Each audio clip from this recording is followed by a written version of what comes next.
Lahore central jail में 23 मार्च 1931 की शुरुआत किसी और दिन की तरह ही हुई थी। फर्क सिर्फ इतना था कि सुबह सुबह जोर की आंधी आई थी, बहुत तेज। लेकिन जेल के कैदियों को थोड़ा अजीब सा लगा जब 4 बजे ही वार्डन शरद सिंह ने उनसे आकर कहा कि वो अपनी अपनी कोठरियों में चले जाएं। उन्होंने कारण नहीं बताया था। उनके मुंह से सिर्फ ये निकला कि आदेश ऊपर से है। अभी कैदी सोच ही रहे थे कि माजरा क्या है। जेल का नाई बरकत हर कमरे के सामने फुसफुसाते हुए गुजरा कि आज रात भगत सिंह, राजगुरु और सुखदेव को फांसी दी जाने वाली है। उस क्षण की निश्चिंता ने उनको झकझोर कर रख दिया। कैदियों ने बरकत से मनुहार की कि वो फांसी के बाद भगत सिंह की कोई भी चीज जैसे पेन, कंघा या घड़ी उन्हें ला कर दें ताकि वो अपने पोते पोतियों को बता सकें कि कभी वो भी भगत सिंह के साथ जेल में बंद थे। बरकत भगत सिंह की कोठरी में गया और वहां से उनका पेन और कंघा ले आया। सारे कैदियों में होड़ लग गई कि किसका उस पर अधिकार हो। आखिर में ड्रॉ निकाला गया, लाहौर कॉन्स्पिरेसी केस। अब सब कैदी चुप हो चले थे। उनकी निगाहें उनकी कोठरी से गुजरने वाले रास्ते पर लगी हुई थी। भगत सिंह उनके साथ फांसी पर लटकाए जाने के लिए उसी रास्ते से गुजरने वाले थे। एक बार पहले जब भगत सिंह उसी रास्ते से ले जाए जा रहे थे तो पंजाब कांग्रेस के नेता भीमसेन सच्चर ने आवाज ऊंची कर उनसे पूछा था, आप और आपके साथियों ने लाहौर कॉन्स्पिरेसी केस में अपना बचाव क्यों नहीं किया? भगत सिंह का जवाब था, इनकलाबियों को मरना ही होता है क्योंकि उनके मरने से ही उनका अभियान मजबूत होता है, अदालत में अपील से नहीं। वार्डन शरद सिंह भगत सिंह के खैर ख्वाह थे और अपनी तरफ से जो कुछ बन पड़ता था उनके लिए किया करते थे। उनकी वजह से ही लाहौर की द्वारकादास लाइब्रेरी से भगत सिंह के लिए किताबें निकलकर जेल के अंदर आ पाती थी। भगत सिंह की जेल की जिंदगी काफी कठिन थी। किताबें पढ़ने का शौक हो चला था उन्हें कि एक बार उन्होंने अपने स्कूल के साथी जयदेव कपूर को लिखा था कि वो उनके लिए कार्ल लिब्नेख्त की मिलिटरिज्म, लेनिन की लेफ्ट विंग कम्युनिज्म और ऑप्टन सिंक्लेयर का उपन्यास द स्पाई कुलबीर के जरिए भिजवाएं। भगत सिंह जेल की कठिन जिंदगी के आदी हो चले थे। उनकी कोठरी नंबर 14 का फर्श पक्का नहीं था, उस पर घास उगी हुई थी। कोठरी में बस इतनी ही जगह थी कि उनका 5 फुट 10 इंच का शरीर बमुश्किल उसमें लेट पाए। भगत सिंह को फांसी दिए जाने से 2 घंटे पहले उनके वकील प्राणनाथ मेहता उनसे मिलने पहुंचे। मेहता ने बाद में लिखा कि भगत सिंह अपनी छोटी सी कोठरी में पिंजड़े में बंद शेर की तरह चक्कर लगा रहे थे। इनकलाब जिंदाबाद। उन्होंने मुस्कुराकर मेहता को स्वागत किया और पूछा कि आप मेरी किताब रिवोल्यूशनरी लेनिन लाए या नहीं। जब मेहता ने उन्हें किताब दी तो वे उसे उसी समय पढ़ने लगे मानो उनके पास अब ज्यादा समय न बचा। मेहता ने उनसे पूछा कि क्या आप देश को कोई संदेश देना चाहेंगे। भगत सिंह ने किताब से अपना मुंह हटाए बगैर कहा, सिर्फ 2 संदेश, साम्राज्यवाद मुर्दाबाद और इनकलाब जिंदाबाद। इसके बाद भगत सिंह ने मेहता से कहा कि वो पंडित नेहरू और सुभाष चंद्र बोस को मेरा धन्यवाद पहुंचा दे जिन्होंने मेरे केस में गहरी रुचि ली थी। भगत सिंह से मिलने के बाद मेहता राजगुरु से मिलने उनकी कोठरी पहुंचे। राजगुरु के अंतिम शब्द थे, हम लोग जल्द मिलेंगे।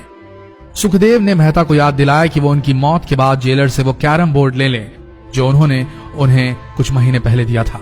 मेहता के जाने के थोड़ी देर बाद जेल अधिकारियों ने तीनों क्रांतिकारियों को बता दिया कि उनको वक्त से 12 घंटे पहले ही फांसी दी जा रही है। अगले दिन सुबह 6 बजे की बजाय उन्हें उसी शाम 7 बजे फांसी पर चढ़ा दिया जाएगा। भगत सिंह मेहता द्वारा दी गई किताब के कुछ पन्ने ही पढ़ पाए थे। उनके मुंह से निकला, क्या आप मुझे इस किताब का एक अध्याय भी खत्म करने नहीं देंगे? भगत सिंह ने जेल के मुस्लिम सफाई कर्मचारी बेबे से अनुरोध किया कि वो उनके लिए उनको फांसी दिए जाने से 1 दिन पहले शाम को अपने घर से खाना जरूर लाएं। लेकिन बेबे भगत सिंह की इच्छा पूरी नहीं कर सके क्योंकि भगत सिंह को 12 घंटे पहले फांसी देने का फैसला ले लिया गया और बेबे जेल के गेट के अंदर ही नहीं घुस पाए। थोड़ी देर बाद तीनों क्रांतिकारियों को फांसी की तैयारी के लिए उनकी कोठरियों से बाहर निकाला गया। भगत सिंह, राजगुरु और सुखदेव ने अपने हाथ जोड़े और अपना प्रिय आजादी गीत गाने लगे।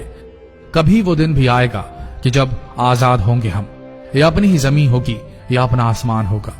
फिर इन तीनों का एक एक करके वजन लिया गया। सबके वजन बढ़ गए थे। इन सब से कहा गया कि अपना आखिरी स्नान करें। फिर उनको काले कपड़े पहनाए गए लेकिन उनके चेहरे खुले रहने दिए गए। शरद सिंह ने भगत सिंह के कान में फुसफुसा कर कहा कि वाहिगुरु को याद करो। फांसी का तख्ता भगत सिंह लिए बोले, पूरी जिंदगी मैंने ईश्वर को याद नहीं किया। असल में मैंने कई बार गरीबों के कलेश के लिए ईश्वर को कोसा भी है। अगर मैं अब उनसे माफी मांग लूं तो वो कहेंगे कि इससे बड़ा डरपोक कोई नहीं। इसका अंत नजदीक आ रहा है, इसलिए ये माफी मांग रहा है। जैसे ही जेल की घड़ी ने 6 बजाया, कैदियों ने दूर से आती कुछ पद चांपें सुनी। उनके साथ भारी बूटों के जमीन पर पड़ने की आवाजें भी आ रही थी। साथ में एक गाने का भी दबा स्वर सुनाई दे रहा था। सरफरोशी की तमन्ना अब हमारे दिल में है। सभी को अचानक जोर जोर से इनकलाब जिंदाबाद और हिंदुस्तान आजाद हो के नारे सुनाई देने लगे। फांसी का तख्ता पुराना था, लेकिन फांसी देने वाला काफी तंदुरुस्त। फांसी देने के लिए मसीह जल्लाद को लाहौर के पास शाहदरा से बुलवाया गया था। भगत सिंह इन तीनों के बीच में खड़े थे। भगत सिंह अपनी मां को दिया गया वो वचन पूरा करना चाहते थे कि वो फांसी के तख्ते से इनकलाब जिंदाबाद का नारा लगाएंगे। लाहौर जिला कांग्रेस के सचिव पिंडी दास सोंधी का घर लाहौर सेंट्रल जेल से बिल्कुल लगा हुआ था। भगत सिंह ने इतनी जोर से इनकलाब जिंदाबाद का नारा लगाया कि उनकी आवाज सोंधी के घर तक सुनाई दी। उनकी आवाज सुनते ही जेल के दूसरे कैदी भी नारे लगाने लगे। तीनों युवा क्रांतिकारियों के गले में फांसी की रस्सी डाल दी गई, उनके हाथ और पैर बांध दिए गए। तभी जल्लाद ने पूछा, सबसे पहले कौन जाएगा? सुखदेव ने सबसे पहले फांसी पर लटकने की हामी भरी।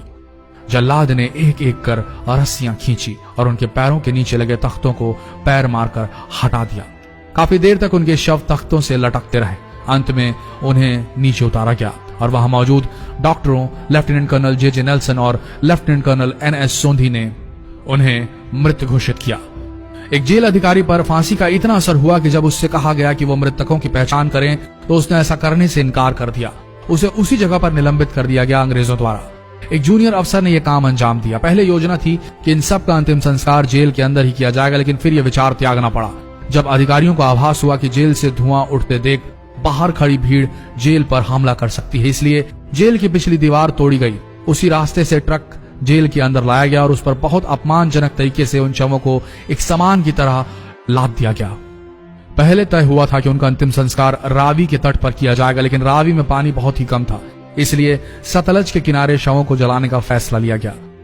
उनके पार्थिव शरीर को फिरोजपुर के पास सतलज के किनारे लाया गया। तब तक रात के 10 बज चुके थे। इस बीच उप पुलिस अधीक्षक कसूर सुदर्शन सिंह कसूर गांव से एक पुजारी जगदीश अचरज को बुला लाए। अभी उनमें आग लगाई ही गई थी कि लोगों को इसके बारे में पता चल गया। जैसे ही ब्रितानी सैनिकों ने लोगों को अपनी तरफ आते देखा, वो शवों को वहीं छोड़कर अपने वाहनों की तरफ भागे। सारी रात गांव के लोगों ने उन शवों के चारों ओर पहरा दिया।